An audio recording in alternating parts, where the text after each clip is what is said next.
¿Qué hay, mis estimados infantes? Jajaja, si de nueva cuenta estoy aquí trayéndoles con mucho gusto un nuevo video, sí, otro video, de la serie de vídeos que ustedes ya conocen. Vamos a un nuevo viaje por la tierra de las civilizaciones antiguas y los tesoros históricos. Irak. ¿A qué país? Uno que definitivamente ha sido mencionado mucho en vídeos de sus respectivos vecinos. No hay mucho que decir, una nación donde la historia se mezcla con la riqueza cultural y la hospitalidad de su gente. Un país algo difamado mundialmente. Ojalá que con este material podamos tener una mejor perspectiva, así que sin más relleno vamos, que el día de hoy veremos un top 10 cosas que quizás no sabías del ejército iraquí. Comencemos.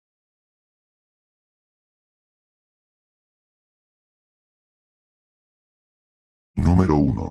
Las Fuerzas Armadas de la República de Irak están compuestas por las fuerzas terrestres, la Fuerza Aérea y Armada iraquí. Junto con estas tres ramas de servicio principales, existen el Servicio Iraquí contra el Terrorismo y las Fuerzas de Movilización Popular. En teoría, el presidente de Irak actúa como el comandante supremo, como lo establece la Constitución. Las Fuerzas Armadas de Irak tienen una larga historia, pero en general están politizadas y fracasadas.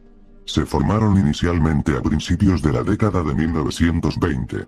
Pero durante más de 80 años pasarían por distintos eventos que por cuestiones de tiempo no mencionaremos, pero que terminarían por reformular toda la estructura militar del país en 2003, cuando se llevó a cabo la famosísima invasión de Irak por parte de los yanquis. Número 2.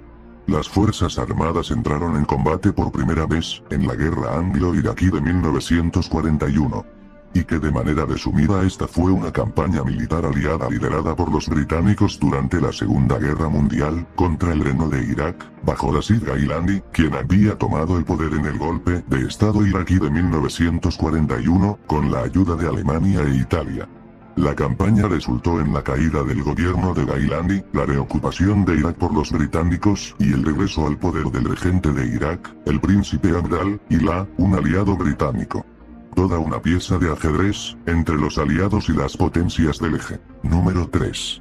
Las modernas Fuerzas Armadas iraquíes fueron establecidas por el Reino Unido, durante su mandato sobre Irak, después de la Primera Guerra Mundial.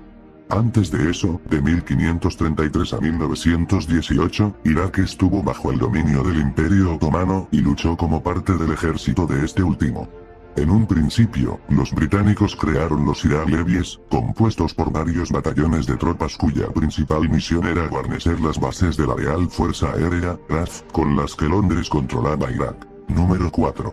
Estoy convencido de que la mayoría de nosotros al escuchar Irak, se nos viene a la mente o lo relacionamos con la invasión que este sufrió por parte de los estadounidenses, y si bien este acontecimiento hizo que toda la estructura militar del país cambiara, la realidad es que no ha sido la única guerra en la que Irak se ha visto envuelto. Al menos en una docena de ellas se ha involucrado, de las cuales destacaremos las 6 que tuvieron un impacto relevante en la historia de este país. La primera, cuando lucharon contra Israel en la guerra árabe-israelí de 1948, la segunda en la Guerra de los 6 Días de 1967, la tercera en la Guerra de Yom Kippur de 1973.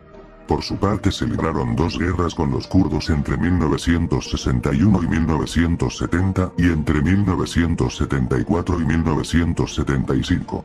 Y por último, un conflicto mucho mayor fue la guerra Irán-Irak, iniciada por los iraquíes en 1980, que continuó hasta 1988. Estos 6 combates han sido considerados como los más grandes en los que el antiguo ejército iraquí se vio envuelto. Número 5. La Fuerza Aérea Iraquí fue fundada en 1931, durante el período de control británico en Irak después de la derrota de los otomanos en la Primera Guerra Mundial, con solo unos pocos pilotos. La Fuerza Aérea Iraquí operó principalmente aviones británicos hasta la revolución del 14 de julio de 1958, cuando el nuevo gobierno iraquí inició mayores relaciones diplomáticas con la Unión Soviética.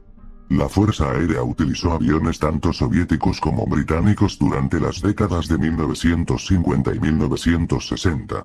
Cuando Saddam Hussein llegó al poder en 1979, la Fuerza Aérea creció rápidamente cuando Irak encargó más aviones soviéticos y franceses. El apogeo de la Fuerza Aérea se produjo después de la larga guerra entre Irán e Irak, que terminó en 1988, cuando constaba de 1029 aviones de todo tipo, de los cuales 550 eran aviones de combate, convirtiéndose en la Fuerza Aérea más grande de la región. Número 6. Continuando con la línea anterior, sabían que el inicio de la caída de la Fuerza Aérea iraquí se daría durante la Guerra del Golfo Pérsico, de 1990 a 1991, y continuó mientras las fuerzas de la coalición imponían zonas de exclusión aérea. Los restos de la Fuerza Aérea iraquí fueron destruidos durante la invasión estadounidense de 2003. Esto es curioso, debido a que muchos creen que Irak perdió su poder aéreo, después de la invasión estadounidense, cuando en realidad esta simplemente le dio el golpe final a la que en su momento se consideró la fuerza aérea más poderosa de Medio Oriente, las vueltas que da la vida, en fin. Número 7. La Marina Real iraquí se formó en 1937, como una pequeña fuerza de 4 barcos con sede en Basora. Entre 1937 y 1958, fue principalmente una fuerza fluvial. Tras la revolución del 14 de julio de 1958, la Armada iraquí comenzó a expandirse. Con base operativa en el puerto de Qasr, se estableció en Basora, la Academia Árabe del Golfo, para estudios del mar, que ofrecía una licenciatura en guerra y estudios de ingeniería naval. En 1988, la Armada creció hasta alcanzar una fuerza de 5.000 efectivos, pero desempeñó un papel relativamente pequeño durante la guerra Irán-Irak de 1980-1988. Lo curioso es que gran parte de la Armada fue destruida durante la Operación Pegla en la guerra iraquí e iraní. Solo un par de años después sería borrada del mapa por la Marina Real Británica durante la Guerra del Golfo, hasta nuestros días que ya es solo una rama militar destinada a la protección costera. Número 8. El Servicio Antiterrorista es una fuerza de operaciones especiales de Irak. La unidad fue creada en 1950, pero fue disuelta y reclutada desde cero por el gobierno federal de los Estados Unidos después de la invasión estadounidense de 2003. Originalmente se conocía como Fuerzas de Operaciones Especiales Iraquíes, están formadas por el Comando Iraquí de Lucha contra el Terrorismo, que tiene 3 brigadas subordinadas a él. Está financiado por el Ministerio de Defensa iraquí. Número 9. La inteligencia militar iraquí ha sido reconstruida desde que se disolvió el ejército en 2003. Sin embargo, ha sufrido interferencias políticas.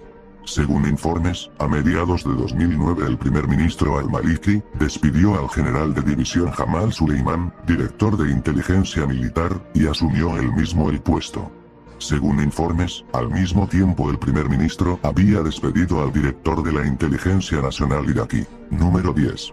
Llegamos al último dato de este conteo, y es que después de haber explorado un poco el historial bélico de esta nación, nos resultaría increíble que al día de hoy mantuviera un ejército destacado, pero infantes no lo duden ya que actualmente el ejército iraquí mantiene un personal activo que asciende a los 200.000 soldados en sus filas, si a esto le sumamos más de 900 tanques de guerra, casi 40.000 vehículos blindados, 2.000 piezas de artillería, 26 casas de combate y un presupuesto de defensa vigente, nada despreciable de 5.700 millones de dólares, entenderemos por qué ostenta de ser el 45 ejército más poderoso de todo el mundo y el 21 del continente.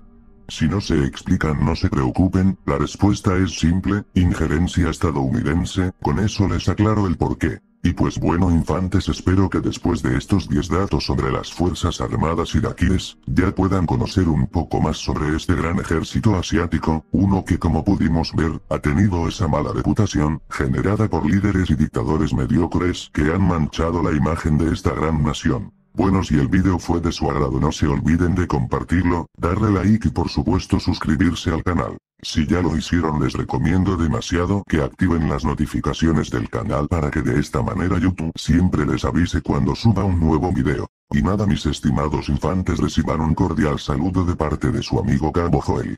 Y recuerden nunca se olviden de aspirar alto, hasta la próxima.